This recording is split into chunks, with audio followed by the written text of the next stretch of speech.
ಒಂದು ಸ್ವಲ್ಪ ನಿಮ್ಮಿಂದ ನಮಗೆ ಬೇಸರ ಇದೆ. ಹೇಳಿ. ಯಾಕೆ ನೀವು ನಿರ್ದೇಶನ ಮಾಡ್ತೀರಾ ಅಂತ ಅಷ್ಟೊಂದು ಒಳ್ಳೊಳ್ಳೆ ಸಿನಿಮಾಗಳು ಕೊಟ್ಟು ಯಾಕೆ ನಿರ್ದೇಶನದಿಂದ ದೂರ ಇರೋದು?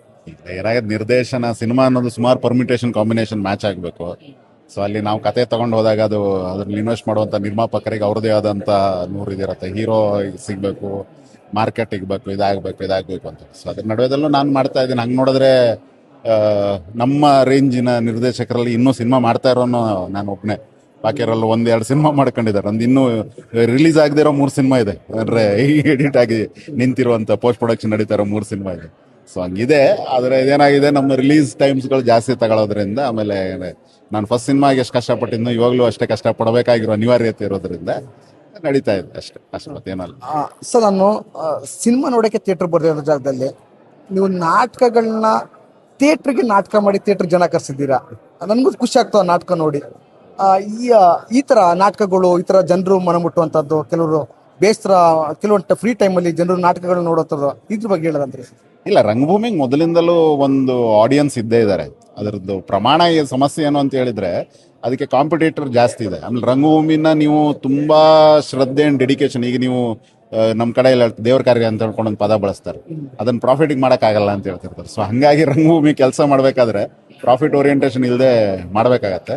ಸೊ ಹಂಗಾಗಿ ಜನ ಬರ್ತಾರೆ ಯಾವತ್ತು, ನಿಮ್ಗೆ ಒಂದು ವಿಶೇಷ ಅಂತ ಹೇಳಿ. ಬಟ್ ಅದೇನಾಗುತ್ತೆ, ಅದಕ್ಕೆ ಎಷ್ಟು ಸಮಯ ಮತ್ತು ಸಂಪನ್ಮೂಲಗಳು ನಾವು ಇದು ಮಾಡಬೇಕಾಗತ್ತೆ, ಇನ್ವೆಸ್ಟ್ ಮಾಡಬೇಕಾಗತ್ತೆ. ಅದೇ ಪ್ರಮಾಣದ ರಿಟರ್ನ್ಸ್ಗಳು ಬರೋದು ಕಷ್ಟ ಆಗದೆ ಇರೋದ್ರಿಂದ ಎಷ್ಟೋ ಜನರು ಹಿಂದೆ ಮುಂದೆ ಇದು ಮಾಡ್ತಾರೆ. ಅಂದರೆ ಟೈಮ್ ಕೊಡಬೇಕು, ನೀವು ಡೆಡಿಕೇಟ್ ಮಾಡಬೇಕು, ನಿಮ್ಮನ್ನು ನೀವು ಇದು ಮಾಡ್ಕೋಬೇಕು. ಸೊ ಹಂಗಾಗ್ತಿರೋದ್ರಿಂದ ಆಗ್ತಾ ಇದೆ. ಬಟ್ ನಾನು ನೋಡಿದಾಗ, ನಾನು ಇವಾಗಲ್ಲ ಅವಾಗಿಂದ ನೋಡ್ತಾ ಇದ್ದಾಗೆ, ಒಂದು ಒಳ್ಳೆ ನಾಟಕ ಅಂತ ಹೇಳಿದ್ರೆ ಜನ ಬರ್ತಾ ಇದ್ದಾರೆ, ಜನ ಯಾವಾಗಲೂ ಬರ್ತಾರೆ. ಸೊ ಹಂಗಾಗಿ ಇತ್ತೀಚಿನ ನಮ್ಮ 2 ನಾಟಕಗಳು ಸ್ವಲ್ಪ ಚೆನ್ನಾಗಿ ಹೋಗಿ ಎಲ್ಲರೂ ಇಷ್ಟಪಟ್ಟಿದ್ದಾರೆ. ಹಾಗಾಗಿ ಈಗ ನಾವು ಮಾಡ್ತಾ ಇಲ್ಲ, ಜುಲೈ ಆಗಸ್ಟ್ ಮಾಡಲ್ಲ. ಯಾಕಂದ್ರೆ ನಾಟಕಗಳು ಯೂಶಲಿ ಸಂಜೆ ಮಾಡ್ತೀವಾಗುತ್ತೆ, ಮಳೆ ಇರೋದ್ರಿಂದ ಜನ ಬರಲ್ಲ.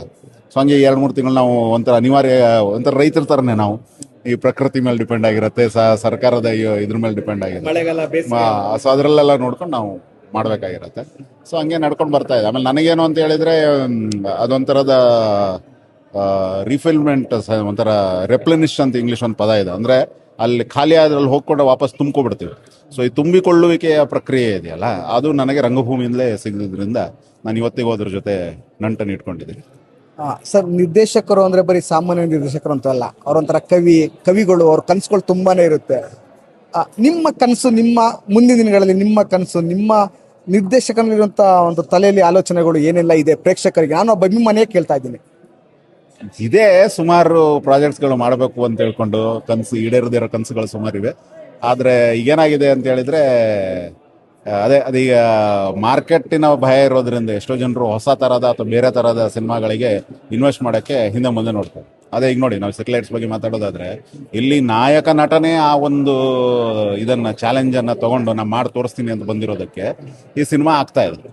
ಸೊ ಹಿಂಗೆ ಸುಮಾರು ಜನರು ನಟರಾಗಿರ್ಬೋದು, ನಾಯಕ ನಟರಾಗಿರೋದು ಎಸ್ಪೆಷಲಿ, ಮತ್ತೆ ಒಂಥರದ ಸ್ಟಾರ್ ಪದವಿ ಇರುವಂಥವ್ರು ಯಾವಾಗ ಇದು ಮಾಡ್ತಾರೆ, ಆಗ ನಂದೇ ಸಿನಿಮಾ ಮಾಡಬೇಕು ಅಂತಿಲ್ಲ, ನಮ್ಮಂಥ ಸಿನಿಮಾಗಳ ಮಾಡ್ತಾರೆ. ಸೊ ಹಿಂಗೆ ಸುಮಾರು ಕನಸುಗಳಿದೆ, ಸುಮಾರು ಸಾಹಿತ್ಯ ಕೃತಿಗಳನ್ನು ರಂಗಭೂಮಿಗೆ ತರಬೇಕು ಅಂತ ತುಂಬ ಆಸೆ ಇದೆ. ದ್ಯಾವನೂರವ್ರದ್ದು ಕುಸುಮಬಾಲೆ ಇದೆ, ಮೊಗಳ್ಳಿ ಅವ್ರದ್ದು ತೊಟ್ಲಿದೆ, ಇದನ್ನೆಲ್ಲ ಸಿನಿಮಾ ಮಾಡಬೇಕು ಅಂತ ತುಂಬ ಆಸೆ ಇದೆ. ಒಂದು ಐತಿಹಾಸಿಕ ಸಿನಿಮಾ ಮಾಡಬೇಕು ಅಂತಿದೆ, ಏನಾದ್ರು ಇದೆ ನೋಡೋಣ. ಅದು ಈಗೇನಾಗ್ಬಿಡತ್ತೆ, ನಮ್ಮ ಕಡೆ ನಮ್ಮ ಅಮ್ಮ ಹೇಳ್ತಿರ್ತಾರೆ, ಆವತ್ತಂಗೆ ಹೇಳ್ಬೇಡ ಕಣ್ಣಾಕ್ತಾರೆ ಅಂತ ಹೇಳಿ. ಸೊ ಹಾಗಾದ್ಮೇಲೆ ರಿಲೀಸಿಗೆ ಕರಿತೀನಿ. ಅಲ್ಲಿ ಸದ್ಯಕ್ಕೆ ಸಂಹವ್ ಕೆಲಸ ವರ್ಕ್ ಬಿಗಡ್ಸ್ ವರ್ಕ್ ಅಂದಂಗೆ, ನೀವು ಆಗಲೇ ಹೇಳ್ದಂಗೆ ಕೈವಾದ್ದು ರೆಫರೆನ್ಸ್ ಕೊಟ್ರಿ, ಲವ್ ಮಾಕ್ಟೆಲ್ ಮಾಡಿದೆ, ಹಂಗೆ ಇವರೇ ಕರೆದು ಕೊಟ್ಟರು, ಸಿಟಿ ಲೈಟ್ಸಲ್ಲಿ ಒಂದು ಪಾತ್ರ ಕೊಟ್ಟರು. ಸೊ ಹಂಗಾಗಿ ಅದು ನಡ್ಕೊಂಡು ಹೋಗ್ತಾ ಇದೆ. ಸೊ ಎಷ್ಟೋ ಸಲ ನಮ್ಮ ಕನಸುಗಳನ್ನ ಮಾತ್ರ ಟಾರ್ಗೆಟ್ ಮಾಡೋದಕ್ಕಿಂತ ಎಷ್ಟೋ ಜನರ ಕನಸಿಗೆ ನಾವು ಒಂದು ವೇಳೆ ತೆರ್ಕೊಂಡ್ರೆ ಕೆಲಸ ಸಿಗ್ತಾ ಇರತ್ತೆ. ಸಿನಿಮಾದಲ್ಲೇ ಇರ್ತೀವಿ, ರಂಗಭೂಮಿಯಲ್ಲೇ ಇರ್ತೀವಿ, ಮತ್ತೆ ನಡೀತಾ ಹೋಗ್ತಾ ಇರುತ್ತೆ. ಸರ್, ನಿಮ್ಮ ನಿರ್ದೇಶ ಸಿನಿಮಾಗಳನ್ನ ನೋಡಿ ಮೆಚ್ಕೊಂಡವ್ರು ನಾವು. ನಿಮ್ಮ ನಟನೆ ಕೂಡ ನಾವು ತುಂಬಾ ಇಷ್ಟಪಡ್ತೀವಿ. ಅದರಲ್ಲೂ ಕೂಡ ಸಿಟಿ ಲೈಟ್ಸ್ ಅಲ್ಲಿ ನಿಮ್ಮನ್ನ ಯಾವ ತರ ನೋಡ್ಬೋದು, ಅಭಿಮಾನಿಗಳು ಯಾವ ತರ ನೋಡ್ಬೋದು? ಸಿಂಪಲ್ ಆಗಿ ಹೇಳೋದಂದ್ರೆ, ತುಂಬಾ ಕೆಟ್ಟ ಮನುಷ್ಯನೊಬ್ಬನ ಪಾತ್ರವನ್ನ ತುಂಬಾ ಚೆನ್ನಾಗಿ ಮಾಡಿದ್ಯಾ ಅಂತ ಹೇಳಿದ್ದಾರೆ. ಸೊ ಹೋಪ್ಫುಲಿ ಜನರಿಗೂ ನನ್ನ ಪಾತ್ರ ನೋಡಾದ್ಮೇಲೆ, ನನ್ನ ಅಭಿನಯ ನೋಡಲ್ಲ, ನನ್ನ ಪಾತ್ರ ನೋಡಾದ್ಮೇಲೆ ಒಂದ್ ವೇಳೆ ಯಾಕೆ ಇಂಥವನ್ನೊಬ್ಬ ಇರಲೇಬಾರ್ದು ಅಂತ ಅನ್ಸಿದ್ರೆ ಬಹುಶಃ ನಾವು ಅಭಿನಯಿಸಬೇಕು ಸಾರ್ಥಕ ಆಗತ್ತೆ ಅಂತ ತಿಳ್ಕೊಂಡು. ಸಿನಿಮಾ ಗೆಲುವು ಸೋಲು ಅನ್ನೋದು ತುಂಬಾ ಇರುತ್ತೆ. ಗೆದ್ದು ಅನ್ನೋದೊಂದು, ಸೋಲು ಅನ್ನೋದು ಇದ್ದೇ ಇರುತ್ತೆ. ಒಂದು ಜೀವನ ಅಂತ ಕಷ್ಟ ಸುಖ ಹೇಗಿರುತ್ತೆ ಸಿನಿಮಾಗಳು. ನಿಮ್ಮ ಪಾತ್ರ ಅಂದ್ರೆ ನಾವು ಕೈವದಲ್ಲಿ ನಾವು ನೋಡಿದ್ದೀವಿ, ನಿಮ್ಮ ಪಾತ್ರಗಳನ್ನ, ನಿಮ್ಮ ಇದು ನಟನೆಗಳನ್ನ ನೋಡಿದ್ದೀವಿ. ನಿರ್ದೇಶಕನಲ್ಲಿ ನೀವೊಬ್ಬರು ನಿರ್ದೇಶಕನ ಒಂದು ಆಲೋಚನೆ ತುಂಬಾ ಇರುತ್ತೆ. ಪಾತ್ರಕ್ಕೂ ನಿರ್ದೇಶಕರಿಗೂ ಯಾವ ಥರ ಕನೆಕ್ಟಿವಿಟಿ ಆಗ್ತೀರಾ? ಇಲ್ಲ, ನಾನು ಆಕ್ಟಿಂಗ್ ಮಾಡಬೇಕಾದ್ರೆ ಅವ್ನ ಡೈರೆಕ್ಟರ್ನ ಲಾಕ್ ಮಾಡಿ ದೂರ ಬಿಸಾಕ್ಬಿಡ್ತೀನಿ, ನೋಡಕ್ ಹೋಗಲ್ಲ.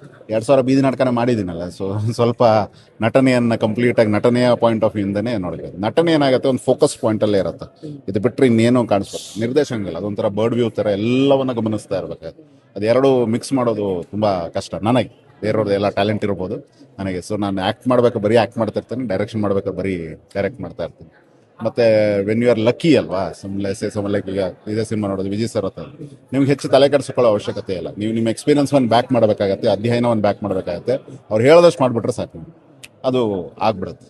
ಸೊ ಹಂಗಾಗಿ ಏನು ಟೆನ್ಷನ್ ಇಲ್ಲ. ನಾವು ಮತ್ತೆ ಇನ್ನೇನಲ್ಲ ಎಕ್ಸ್ಟ್ರಾ ಡೈರೆಕ್ಷನ್ ಕೊಡೋದು, ಹೇಳೋದು ಮಾಡಿಬಿಟ್ರೆ ಚೆನ್ನಾಗಿ ಬಂದ್ಬಿಡುತ್ತೆ.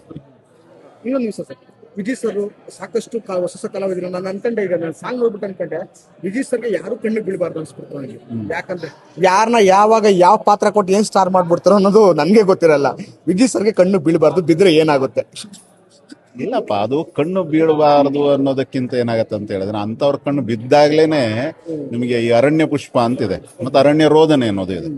ಅರಣ್ಯ ಪುಷ್ಪ ಅರಳಿದ್ರು ನಿಮ್ಗೆ ಅದರದ್ದು ಮಹತ್ವ ಗೊತ್ತಾಗಲ್ಲ. ಅರಣ್ಯ ರೋದನೆ ಅಂದ್ರೆ ಕಾಡಲ್ಲಿ ಹತ್ರೂ ಕೂಡ ನಿಮ್ಗೆ ಯಾರೋ ಸಾಂತ್ವನ ಹೇಳಕ್ಕಾಗಲ್ಲ. ನಿಮಗಾಗಿ ಇಂಥವ್ರೇ ಬೇಕು. ವಿಜಯ್ ಅದಕ್ಕೆ ಅವರೊಂದು ಸ್ಟಾರ್ ಅಂತ ಹೇಳ್ತಾರೆ. So someone like Vijay who can identify talents and ಅವ್ರಿಗೊಂದು ವೇದಿಕೆ ಕೊಟ್ಟು, ಸುಮ್ಮನೆ ವೇದಿಕೆಗಳು ಹಂಗೆ ನಾವು ಕೊಟ್ಟಿದ್ದೀವಿ, ಬಟ್ ಒಂದು ವೇದಿಕೆ ಕೊಡೋದಿದೆಯಲ್ಲ, ಅದು ತುಂಬಾ ಮಟ್ಟದ ಇದಾಗ್ತಿರುತ್ತೆ. ಸೊ ಹಂಗಾಗಿ ಐ ಥಿಂಕ್ ವಿಜಯ್ ಅವ್ರ ಕಣ್ಣು ಎಲ್ಲರ ಮೇಲೂ ಬೀಳ್ಬೇಕು. ದುಡಿಯೋರ ಮೇಲೆ ಬೀಳಬೇಕು, ಶ್ರಮ ವಹಿಸೋರು ಬೀಳಬೇಕು, ಸಮಾನತೆ ತುಡಿತಾ ಇರುವಂಥವ್ರ ಮೇಲೆ ಬೀಳಬೇಕು, ಕಲಾವಿದ್ರ ಮೇಲೆ ಬೀಳಬೇಕು, ಮತ್ತು ಯಾರೆಲ್ಲರಿಗೂ ತಮ್ಮ ಕನಸನ್ನು ಈಡೇರಿಸ್ಕೊಳ್ಬೇಕು ಅಂತ ಆಸೆ ಇದ್ದಾರೆ ಅಂಥವ್ರು ಎಲ್ಲರ ಮೇಲೂ ವಿಜಯ್ ಸರ್ ಅಂತವ್ರು ಕಣ್ಣು ಬೀಳ್ಬೇಕು. ಸರ್, ಕೊನೆಯದಾಗಿ ಒಂದು ಪಾತ್ರನ ಸೃಷ್ಟಿ ಮಾಡಬೇಕು ಅಂತಂದ್ರೆ, ಒಂದು ಪಾತ್ರಕ್ಕೆ ನಾನು ತಯಾರಾಗಬೇಕು ಅಂತಂದ್ರೆ ಗಿರಿರಾಜ್ ಸರ್ ಯಾವ ತರ ಒಂದು ಪಾತ್ರ ಸೃಷ್ಟಿ ಮಾಡ್ತಾರೆ? ಯಾವ ಪಾತ್ರ ಅದು ಡಿಪೆಂಡ್ ಆಗುತ್ತೆ. ಈಗ ನೋಡಿ, ನನ್ನ ಡೈರೆಕ್ಷನ್ನೇ ಆಗಲಿ, ನಾನು ಅದನ್ನೇ ಒಂದ್ ಕಡೆ ಹೇಳಿದ್ದೆ ಕೂಡ, ನಾನು ತುಂಬಾ ಈ ಶಿಲ್ಪಕಲೆಯ ಇದರಲ್ಲಿ ಇರ್ತೀನಿ. ಅಂದ್ರೆ ಎವ್ರಿಥಿಂಗ್ ಇಸ್ ಅಂಡರ್ ಕಂಟ್ರೋಲ್. ನೀವು ಶಿಲ್ಪಕಲೆಯಲ್ಲಿ ಮಾಡ್ಬೇಕಾದ್ರೆ ಏನಾಗ್ಬಿಡುತ್ತೆ ಅಂತ ಹೇಳಿದ್ರೆ, ಒಂದು ರಾಂಗ್ ಉಳಿ ಹೊಡೆದ್ಬಿಟ್ರೆ ಮೂಗೆ ಕಿವಿ ತರ ಕಾಣಿಸ್ಬಿಡೋ ಅಪಾಯ ಇರುತ್ತೆ. So everything has to be control. Vijay sir ಅಂತವರ ಸಿನಿಮಾದಲ್ಲಿ ಏನಾಗ್ಬಿಡುತ್ತೆ ಅಂತ ಹೇಳಿದ್ರೆ, ಇಟ್ಸ್ ಲೈಕ್ ವಾಟರ್ ಪೇಂಟಿಂಗ್.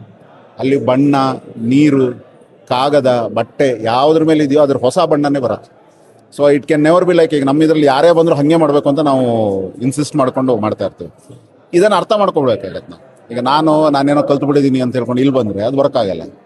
ಇಲ್ಲಿ ಬಂದಾಗ ಇವರ ಇದಕ್ಕೆ ಹೇಗಿದೆ, ಇವರ form of and style of ಡೈರೆಕ್ಷನ್ಗೆ ಹೇಗಿದೆ ಅಂತ ಓಪನ್ ಆಗಿಬಿಟ್ರೆ, ಆವಾಗ ಪ್ರತಿಯೊಬ್ಬ ನಟನಿಗೆ ಅಲ್ಲಿ ಇವರು ವಿನಯನೂ ಹೇಳ್ತಾ ಇದ್ರು, ನನಗೆ ಹೆಂಗೆ ಪ್ರಿಪೇರ್ ಆಗ್ಬೇಕು, ನೀನು ಸುಮ್ಮನೆ ಬಂದ್ಬಿಡಪ್ಪ ನನ್ನ ಮೇಲೆ ನಂಬಿಕೆ ಇಟ್ಕೊಂಡು. ಸೊ ಆ ರೀತಿ ಒಂದು ಟ್ರಸ್ಟನ್ನು ಬೇಡ್ತಾರೆ ಕೆಲವರು ಅಂತ. ಸೊ ಇದೇನಾಗತ್ತೆ ಅಂತಾರೆ, ಈ ವಾಟರ್ ಪೇಂಟಿಂಗ್ನ ಕ್ಯಾನ್ವಾಕ್ಸಲ್ಲಿ ಬರ್ತಾರೆ. ದಟ್ ನೀವು ನೀರು ಮತ್ತು ಬಣ್ಣಗಳ ನಡುವೆ ಎಷ್ಟು ಮಿಕ್ಸ್ ಆಗಿಬಿಡ್ತೀರೋ ನಿಮ್ಮ ಹೊಸ ಬಣ್ಣ ಬರುತ್ತೆ, ಅದು ನಿಮಗೆ ಗೊತ್ತಿರಲ್ಲ. ಅಂತ ಒಬ್ಬ ಹೊಸ ಬಣ್ಣವನ್ನು ತೆಗೆಯುವಂಥ ಒಂದು ಕುಸರಿ ಕಲಾವಿದ ಬೇಕಾಗತ್ತೆ ನಿರ್ದೇಶಕರಿಗೆ. ಸೊ ಅದು ವಿಜಯ್ ಸರ್ ಮಾಡಿದ್ದಾರೆ ಈ ಸಿನಿಮಾದ, ನಮ್ಮೆಲ್ಲರ ಜೊತೆ ಇನ್ಕ್ಲೂಡಿಂಗ್. ಥ್ಯಾಂಕ್ ಯು ಸರ್, ಇಷ್ಟೊತ್ತು ಅಸ್ತ್ರನ ಜೊತೆ ಮಾತಾಡೋದಕ್ಕೆ ತುಂಬಾ ಧನ್ಯವಾದ. ಇಂಥ ಸಿಟಿ ಲೈಟ್ಸ್ ಅಲ್ಲಿ ಇಂಥ ಪಾತ್ರನ ನಾನು ಯಾರು ಬೈಕೊಂಡು ಹೋಗ್ತಾರೆ ಅಂತ ಅದು ನನ್ನ ಹೆಮ್ಮೆ, ನನ್ನ ಹೆಗ್ಗಳಿಕೆ ಅನ್ನೋದು ಕೂಡ. ಅತಿ ಶೀಘ್ರದಲ್ಲೇ ಚಿತ್ರಮಂದಿರಗಳಲ್ಲಿ ಸಿಟಿ ಲೈಟ್ ಸಿನಿಮಾ ಬರ್ತಿದೆ, ನೋಡಿ ಎಲ್ಲರೂ ಬಂದು ಚಿತ್ರನ ಸಿನಿಮಾ ಥಿಯೇಟ್ರಲ್ಲೇ ನೋಡಿ, ಯಾರು ಪೈರೇಸಿ ಮಾಡಬೇಡಿ. Thank you sir.